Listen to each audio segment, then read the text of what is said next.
Good grief. Why do they never go in for me?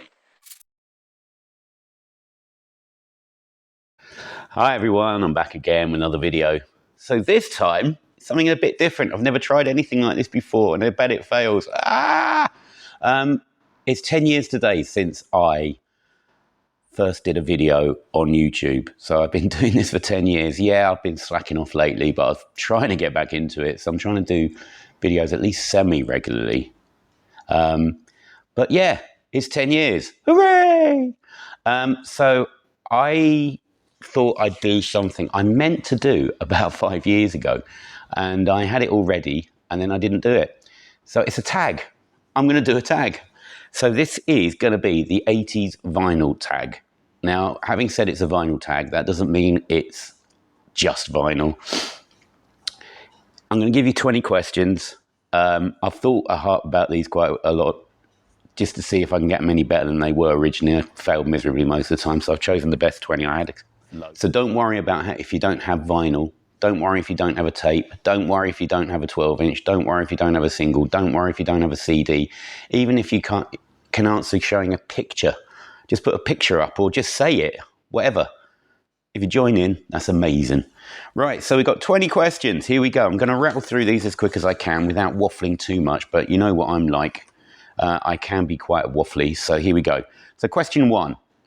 So which 80s song has the best video? So MTV was huge in the 80s. It changed the nature of music, basically.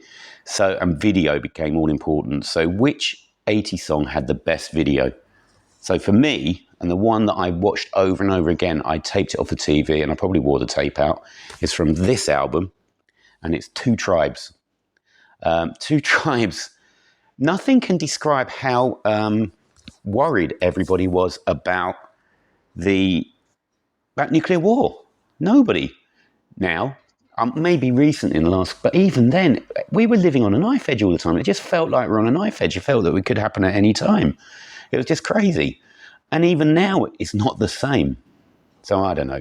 But anyway, Two Tribes with the video of Reagan against Chernenko? Was it Chernenko? I can't remember. The Russian leader of the time. Anyway. Right, favourite album from 1983. I bought my first album in 1983. Now, it was a compilation. It was Complete Madness that was actually released, I think, the year before. But I bought it in 83, so I thought, choose an album that was released in 1983. You've got plenty to choose from. I'm choosing this one. So all through the 80s, I loved metal. I absolutely loved it, along with my alternative rock. And I chose The Trooper by Iron Maiden. I think this is an original copy. I bought it probably about 84. So I presume it's the first person. I don't know. It might not be. But there we go. Great gatefold. Fantastic songs on here. Things like Where Eagles Dare, Flight of Icarus, Die With Your Boots On, The Trooper. Just great album. So that's that one. Number 3, question 3. Show a 12-inch single. I'm going to go with the absolute most obvious choice. We all know what that is. Blue Monday, New Order. I'm not talking much more about that. Right. Choose a one-hit wonder. Now, one-hit wonders, I don't know if anybody from America or anybody else will do this. One-hit wonders are different in any country. So I'm going to go with the British one-hit wonder, but if it's an American one-hit wonder, then fair enough. But I'm going to go with this number 1 from 1981.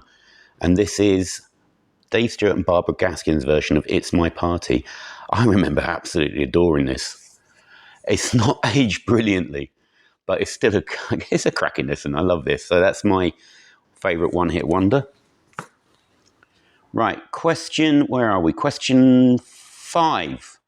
Show a record from your favourite 80s artist. Now, I had a real problem trying to think of this. So many good artists from the 80s, but I thought I'd go with one I've probably listened to the most, and it's Prince. And I'm going to show this one, which is Around the World in a Day. This is really underrated. I listened to this recently, and it's so many good tunes on this. I think, yeah, I love Purple Rain, but I think this is where I really fell in love with Prince. Like Raspberry Beret, Paisley Park, Pop Life. What else is on here? Tambourine, America. Even Condition of the Heart. Absolute and Temptation. I love this album from start to finish. So that's favourite artist.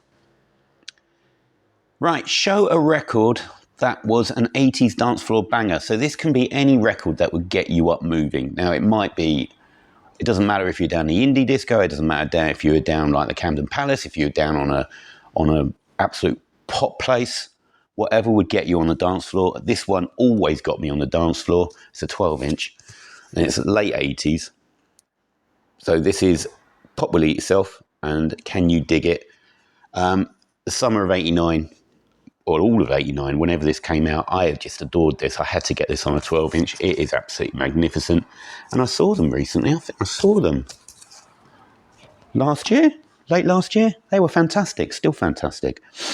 Okay, number 7. Which album cover is the most 80s? So choose a really 80s album cover. Something that you think is just ultimate 80s. I'm going to choose a fairly obvious one. So I've got Duran Duran Rio, but it's that kind of what just looks 80s, and I think that just screams 80s, doesn't it? From the typeface to the graphics, everything, it's just 80s. Right. Number 8. So the biggest concert of the 80s was Live Aid. Everybody's got an opinion on Live Aid. Was it good? Was it bad? I've got my own conspiracy theory stuff about Live Aid and how it destroyed popular music. That's enough from me. But show a record by your favourite act from Live Aid. And I've got to go with the obvious, this one. There's plenty I could have chosen, but I'm going to go with Queen.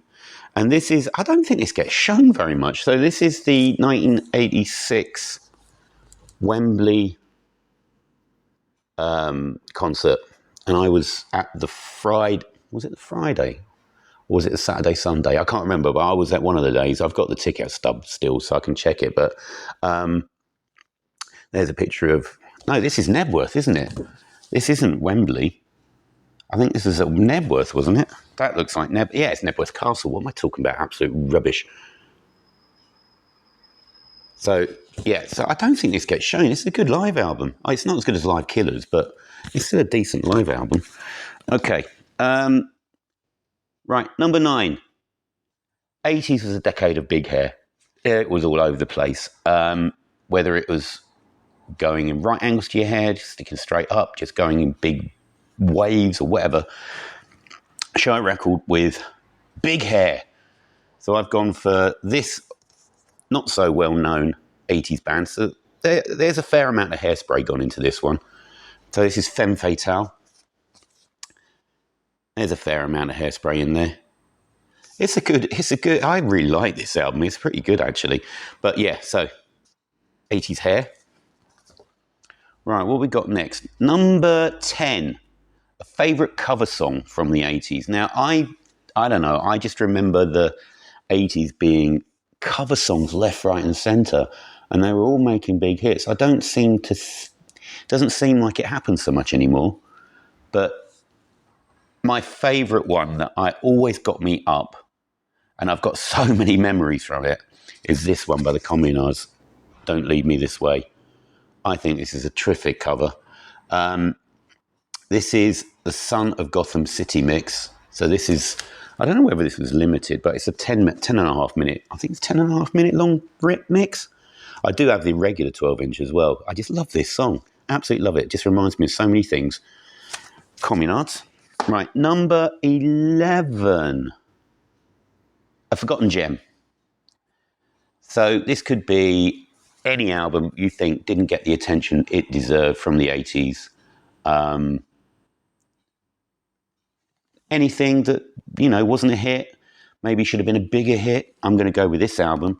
I loved this lot during the 80s and early 90s. So I'm going to go, and this is Lionel Richie's favourite band. So Red Cross, Neurotica, the finest 99p purchase I ever got in my life. This is a gem of a record. It's just absolutely spot on. Absolutely spot on. Love this record. So that's that one. I've shown that before as well somewhere. Right. Collaborations happened all over the place, wherever it was like metal and hip hop, whether it was pop acts, duets, whatever. There were collaborations left, right, and centre. So show 2 artists that you wish had collaborated together. I reckon I'm going to go with my 2 obvious ones. Now, I do wish they had done something. As far as I'm aware, they never did anything together, but I would have been absolutely chomping at the bit to listen to it if I had. So the first one is, and it's probably his worst album, Bowie, and one of the greatest 12 inches from the 80s, and Bush. So there would be my 2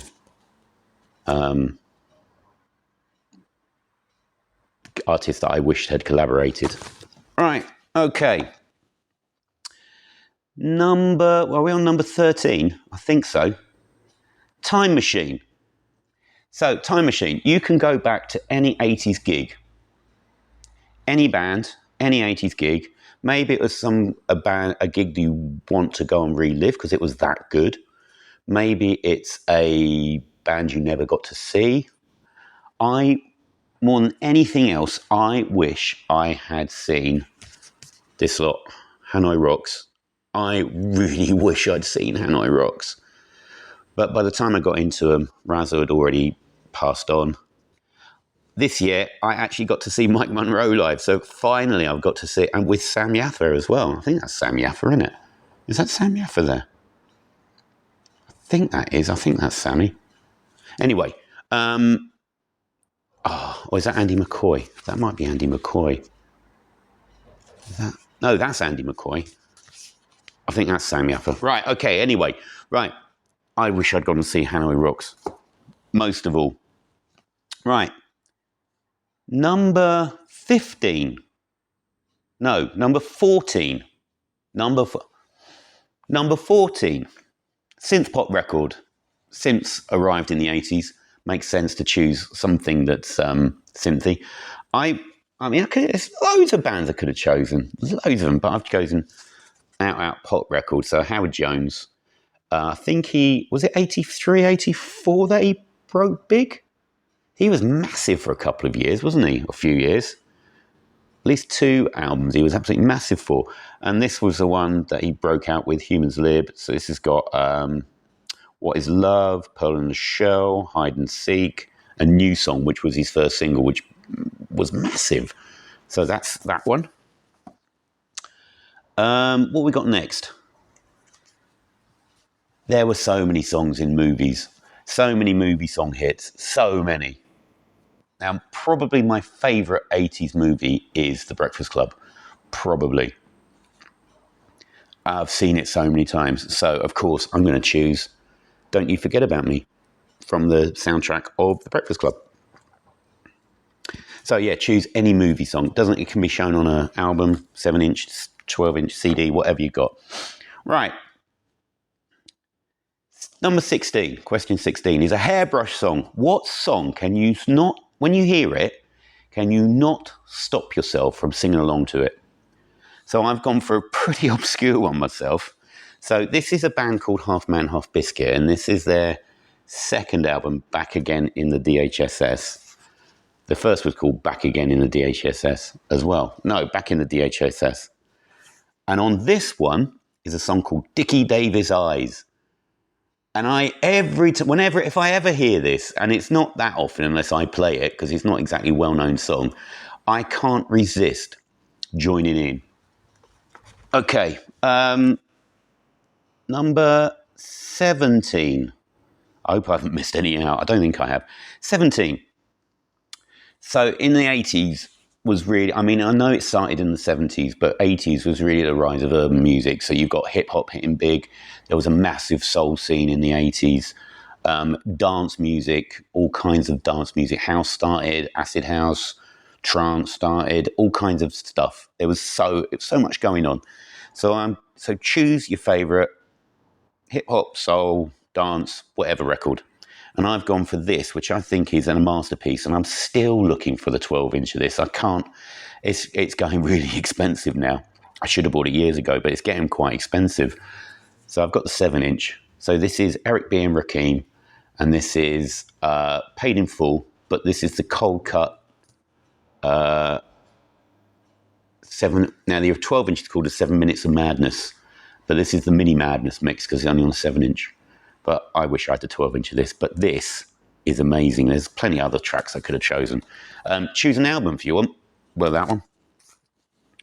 Right. 18. An 80s artist you would like to make a comeback. Now, I know they've made a comeback, but I missed it. So I wish they'd make another one. I'm going to go with the Bangles. I loved the Bangles. I just absolutely loved them. And there's a couple of members that could have fitted my last question as well. But yeah, Bangles. I wish would come back again.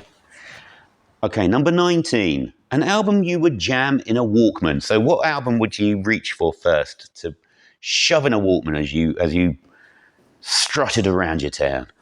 Time and time again, I went for this one. Now, I got this copy later, but it doesn't matter. Even if you don't have a tape to show, what would you record on a C90 and dump in a Walkman? And I've gone for that one. So this is Human League, and there, of course, I'm going to go for that. It's just one of the best albums of all time. It's just so good. So that's that one. And last question. Your 80s crush. Who would you have plastered up on your bedroom wall? Even if you weren't around then, who would you plaster up on your bedroom wall? Anyway, I'm going with this person. So this is the band is Altered Images. The singer was Claire Grogan. She was I absolutely, whoa. About just off when Gregory's Girl came out, of course I was aware of her because of Happy Birthday. But when Gregory's Girl came out, my goodness me. And this is a really underrated record. I think this is a brilliant record. This is Bite, their third album. So there we go, Altered Images. So I hope somebody does something with this, but I've had a blast trying to answer these questions myself. So even if nobody does it, it's great. So thank you very much if you have watched it to the end. And I hope to see you all again soon. Cheers, everyone. Bye.